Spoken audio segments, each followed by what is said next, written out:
Assalamualaikum warahmatullahi wabarakatuh. Selamat pagi pemirsa yang dirahmati oleh Allah Subhanahu wa taala. Syukur alhamdulillah kita panjatkan kehadirat Allah Subhanahu wa taala karena pagi ini kita semua mudah-mudahan dianugerahi sehat oleh Allah Subhanahu wa taala. Mudah-mudahan dianugerahi kemudahan rizki oleh Allah Subhanahu wa taala. Dan mudah-mudahan segala urusan kita dimudahkan oleh Allah Subhanahu wa taala. Harapan kita bersama bahwa Allah Subhanahu wa taala menganugerahi kebahagiaan baik di dunia maupun di akhirat kelak. Hadirin yang dirahmati oleh Allah Subhanahu wa taala, pagi ini saya akan membahas tentang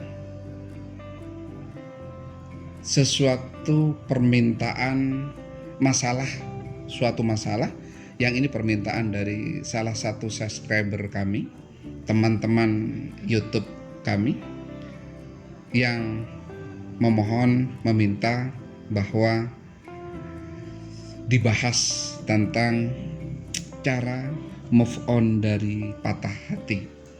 Cara move on dari patah hati. Hadirin yang dirahmati oleh Allah Subhanahu wa taala, Rasulullah Shallallahu Alaihi Wasallam bersabda, di dalam diri manusia itu ada segumpal daging. Idza saluhat saluha sa'iru amalihi wa idza fasadat fasada sa'iru amalihi. Dalam hadis yang lain, idza saluha syarha amalu kulluh wa idza fasada amalu kulluh. Di dalam diri kita itu ada segumpal daging. Apabila baik daging itu, maka baik pula lah seluruh perbuatan kita. Bila jelek, maka jelek pula lah seluruh perbuatan kita. Apa itu? Kata Rasulullah, ya al-qalbu, dia adalah hati. Ketika hati kita bahagia, maka seluruh perbuatan kita akan menampakkan sebuah kebahagiaan. Tiba-tiba bibir kita bisa tersenyum, tiba-tiba langkah kita tiba-tiba menjadi sesuatu yang indah dilihat. Cara berbicara kita tiba-tiba enak didengar. Kenapa? Karena hati kita sedang enak. Begitu juga sebaliknya. Ketika hati kita tidak baik, bad mood, maka suara kita kadang-kadang parau dan menyakiti orang lain. Senyum sudah tidak tersungging di bibir kita. Langkah dan sikap kita kadang-kadang menyakitkan orang lain. Hadirin yang dirahmati oleh Allah Subhanahu wa taala, kuncinya adalah batin, hati. Nah, kali ini kita akan bahas tentang bagaimana hati yang patah. Bagaimana orang yang galau. Saya agak fokus kepada pertanyaan. Pertanyaannya adalah, saya sedang patah hati karena ditinggal seseorang. Kebetulan dia seorang perempuan.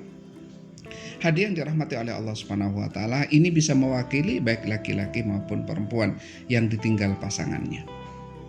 Bagaimana caranya agar broken heart itu, agar patah hati itu, agar kita bisa move on dari sesuatu yang kelabu itu? Yang pertama, jangan mengingkari perasaannya. Saya ulangi, jangan mengingkari perasaannya. Kalau kita suka sama dia, walaupun dia menyakiti kita jangan membohongi bahwa kita suka.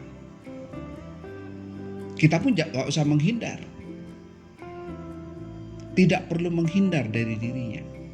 Dan tidak perlu membohongi bahwa kita tidak suka. Biarkan itu terjadi. Kita harus realistis bahwa kita memang masih cinta sama dia. Jangan tiba-tiba mengatakan kepada orang, aku benci sama dia, saya sudah tidak cinta kepada dia. Justru akan memukul balik batin kita, akan lebih sakit. Ketika kita sudah menyampaikannya di depan umum, ketika kita berada di kamar sendirian, maka kita menangis. Kenapa? Karena kita membohongi diri kita sendiri. Biarkan tidak perlu diungkapkan, tetapi tidak perlu diingkari. Yang pertama, Jangan mengingkari perasaan kita. Yang kedua, beri waktu untuk lebih santai. Beri waktu untuk lebih santai. Pada saat kita ditinggal oleh seseorang yang kita cintai, yang pertama kita tidak boleh mengingkarinya bahwa kita tetap masih mencintainya. Tapi beri waktu untuk kita untuk santai. Kita rileks sejenak. Kita mencari refreshing sejenak. Tidak perlu dipikirkan. Tinggalkan ini.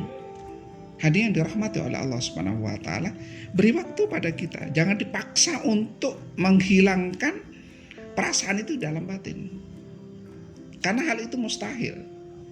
Kita sudah 4 tahun, 5 tahun, atau 6 tahun kita sudah berhubungan dengan dia, tiba-tiba kita putus, dan kita memaksakan diri untuk menghilangkan dari perasaan kita. Suatu hal yang mustahil. Beri ruang waktu bagi kita. Biarkan. Mungkin kita mengerjakan sesuatu yang lain, tidak perlu memikirkan tentang dia, tapi jangan berusaha menghilangkan dari sini. Ada waktunya nanti itu hilang sendiri. Yang ketiga, berdamai dengan keadaan. Berdamai dengan keadaan. Ada bahasa Rasulullah SAW, kita akan dibuat kaya, hati kita akan dibuat kaya. Wardo bima qasamallahu lak takun agunan nas, kata Rasulullah.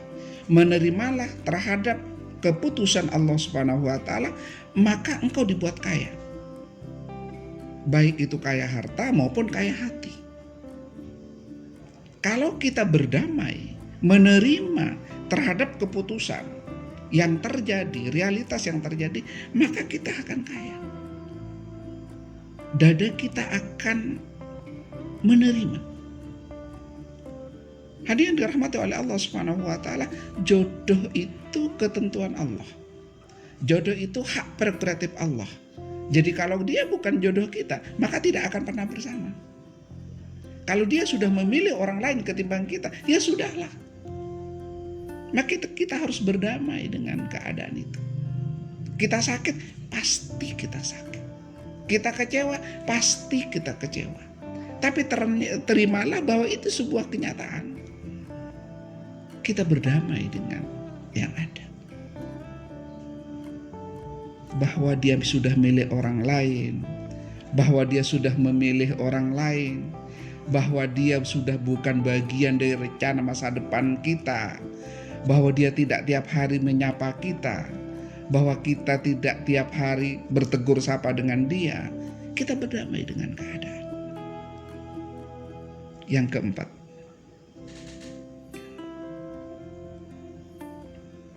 bahagiakan diri sendiri.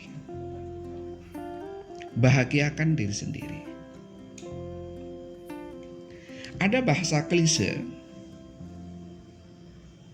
yang disampaikan bahwa cinta adalah pengorbanan. Maka orang yang mencintai mengorbankan diri sendiri demi kepentingan dia. Seandainya kita punya sesuatu dan dia juga menyukainya, maka kita akan mengalah. Seandainya kita pingin ke suatu tempat, tapi yang kita cintai pingin ke tempat yang lain, maka kita akan mengalah. Kita misalnya suka pantai, tetapi dia bilang, aku suka gunung, ayo naik gunung. Maka kita akan mengalah, akan mengikuti orang yang kita cintai. Nah, pada saat kita butuh, waktunya kita untuk membahagiakan diri sendiri.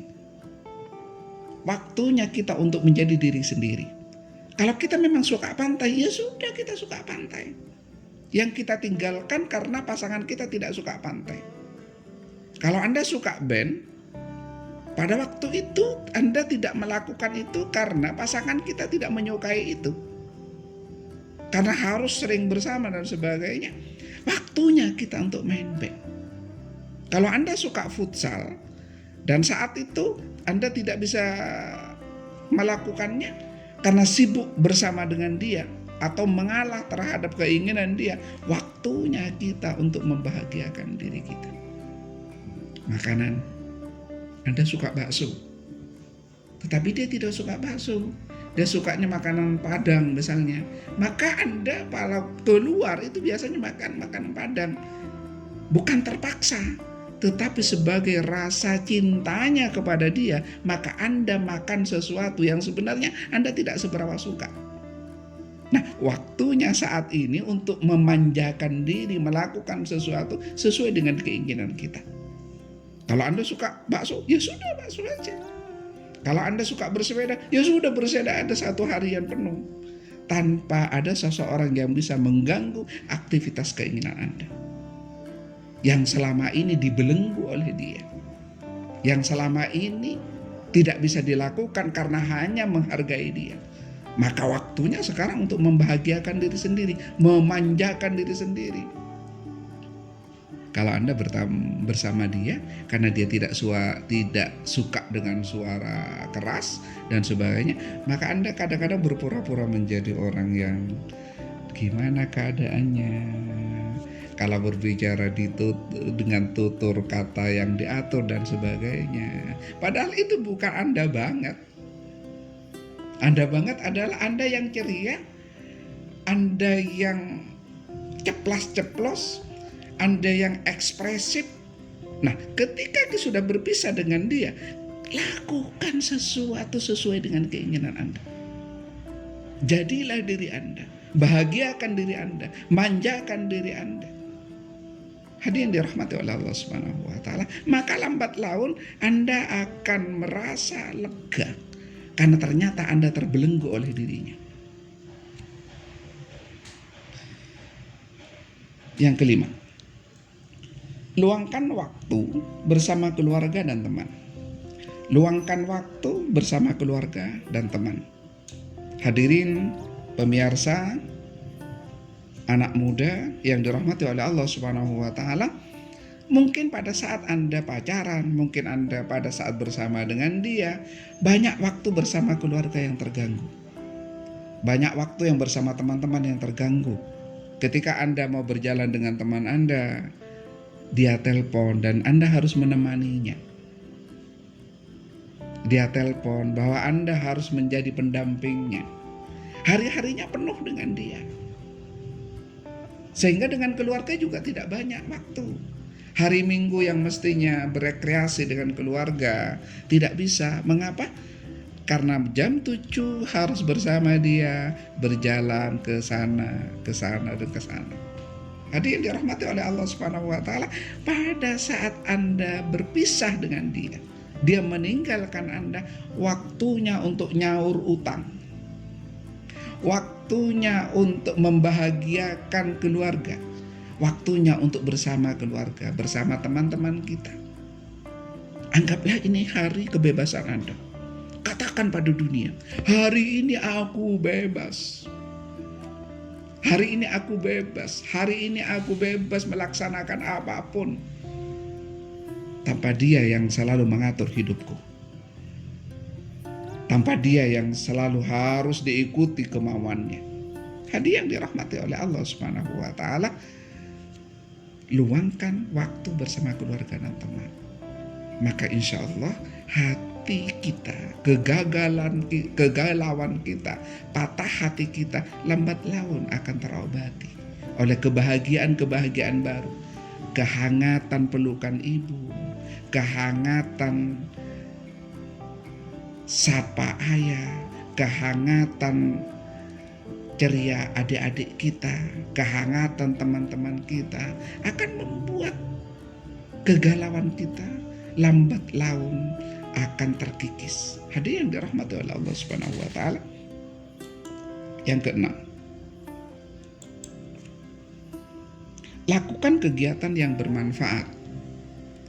Lakukan kegiatan yang bermanfaat. Hadirin yang dirahmati oleh Allah Subhanahu wa taala, ada seorang seniman yang mengatakan puisi itu indah kalau dipegang oleh orang patah hati. Seniman itu akan kreatif kalau sedang patah hati. Jadikan itu bermanfaat. Kalau perlu tulis. Mulai kita awal, mulai masa kita baru ketemu, sampai ending yang seperti itu. Ditulis, dibuatlah sebuah novel, cerita yang sangat menarik. Biarkan kita sambil menangis. Curahkan segala apa yang kita rasakan. Maka karena kita menulis dengan hati, dan kita merasakan dari bait ke bait, bait itu adalah sebuah perasaan, maka yang membaca akan merasakan apa yang Anda tulis. Dan ini akan menjadi novel yang bagus. Kalau Anda ahli di bidang seni, gitar, aransemen lagu yang bagus. Kalau Anda biasa nulis puisi, buatlah puisi yang bagus, yang penuh dengan perasaan. Hadirin dirahmati oleh Allah Subhanahu wa taala, Anda tidak suka menulis, Anda mungkin juga bukan seniman, lakukan yang lain yang bermanfaat.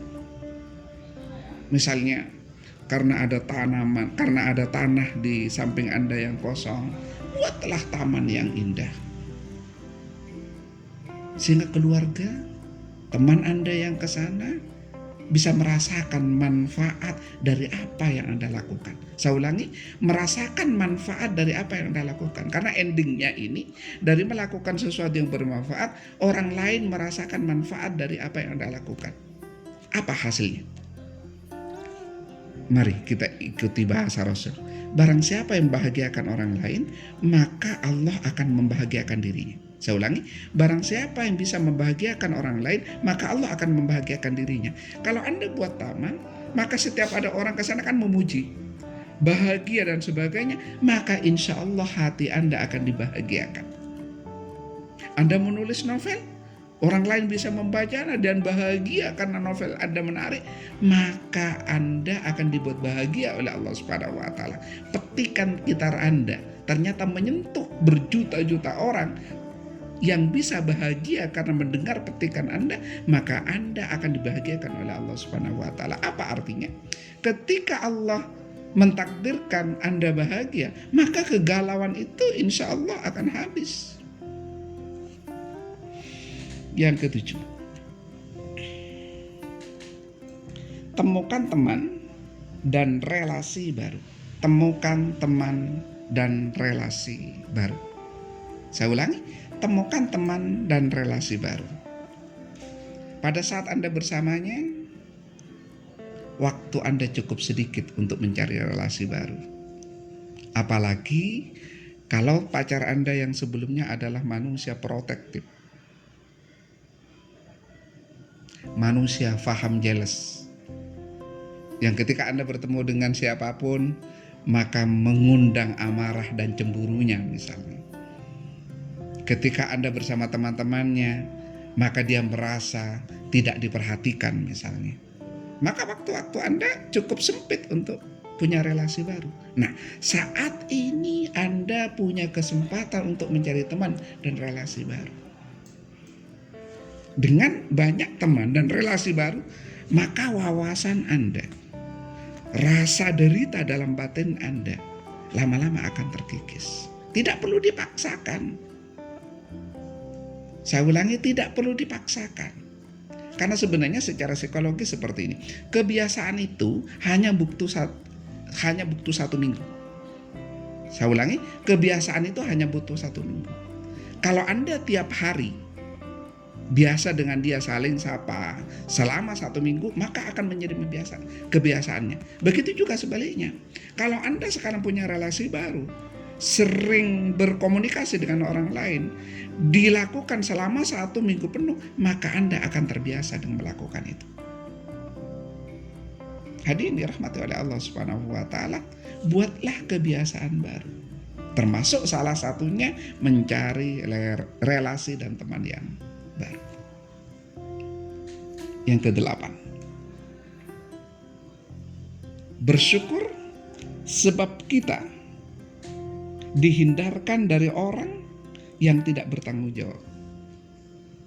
Bersyukur sebab kita dihindarkan dari orang yang tidak bertanggung jawab.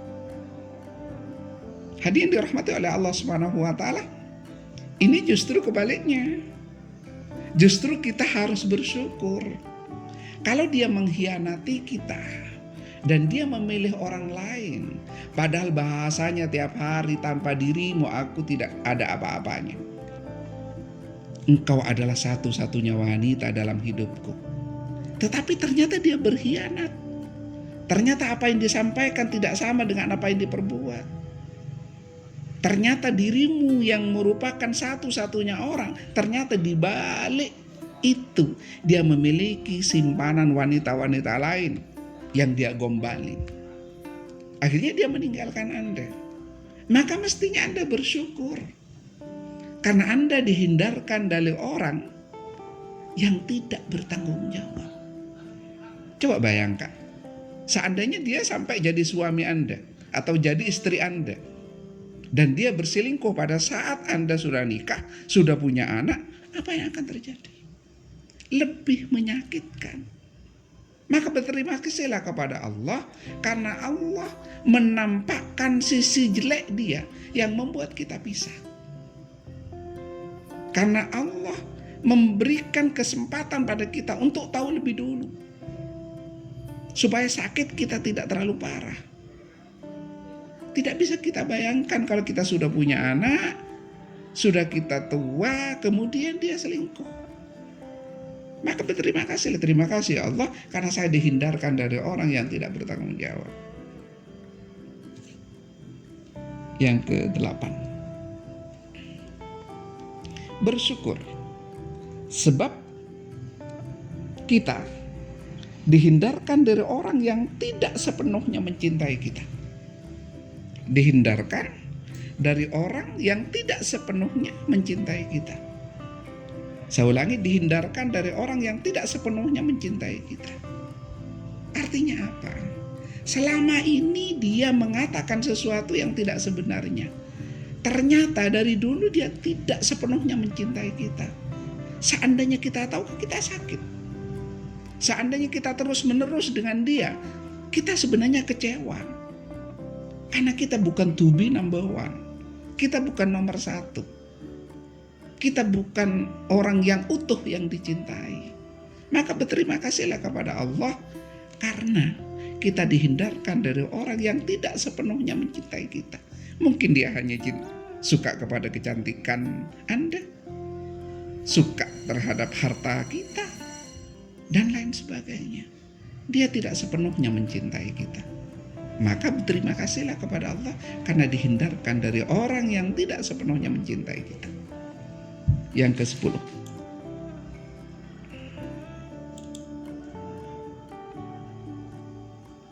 bersyukur, sebab ada peluang untuk mendapatkan yang lebih baik dari dirinya. Bersyukurlah kepada Allah sebab ada peluang untuk mendapatkan sesuatu, mendapatkan seseorang yang insya Allah lebih baik dari dirinya. Ada yang dirahmati oleh Allah Subhanahu wa taala, kalau dulu dia adalah terbaik, tapi ternyata dia tidak mencintai sepenuhnya kepada kita.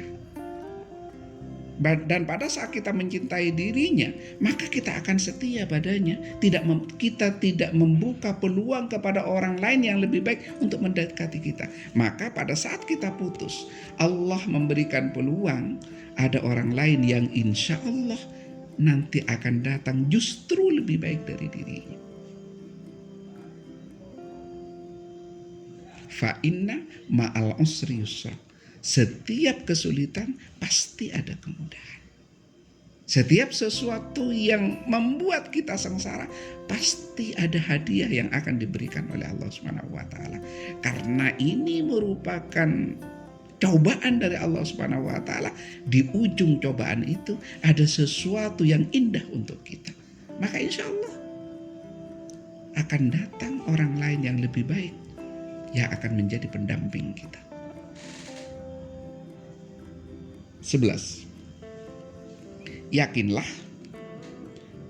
pasti Anda akan mendapatkan orang yang lebih mencintai kita.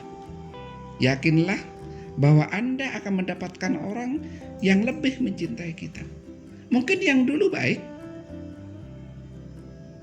Mungkin yang dulu bertanggung jawab, tapi ternyata tidak sepenuhnya mencintai kita.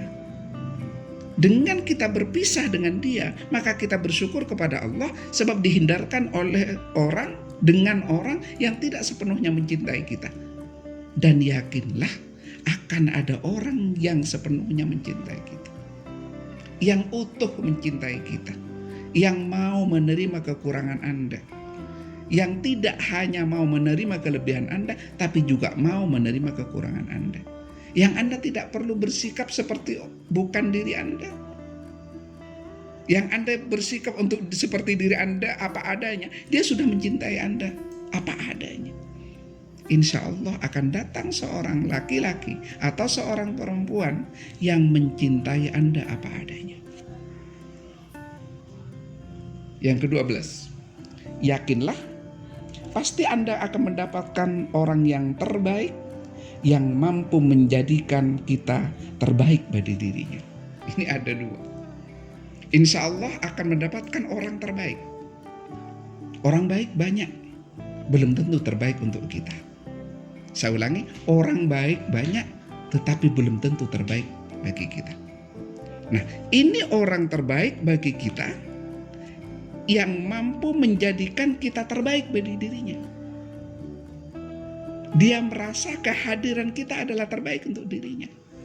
Kalau sudah seperti ini, insya Allah akan datang orang terbaik bagi kita dan menjadikan kita terbaik untuk dirinya. Terakhir, bacalah doa hasbunallah wa ni'mal wakil, ni'mal maula wa ni'man nasir. Saya ulangi, hasbunallah wa ni'mal wakil, ni'mal maula wa ni'man nasir. La haula wa la quwwata illa billahil aliyil azim. Hasbunallah wa ni'mal wakil, ni'mal maula wa ni'man nasir. La haula wa la quwwata illa billahil aliyil azim. Insya Allah perasaan sakit itu akan hilang.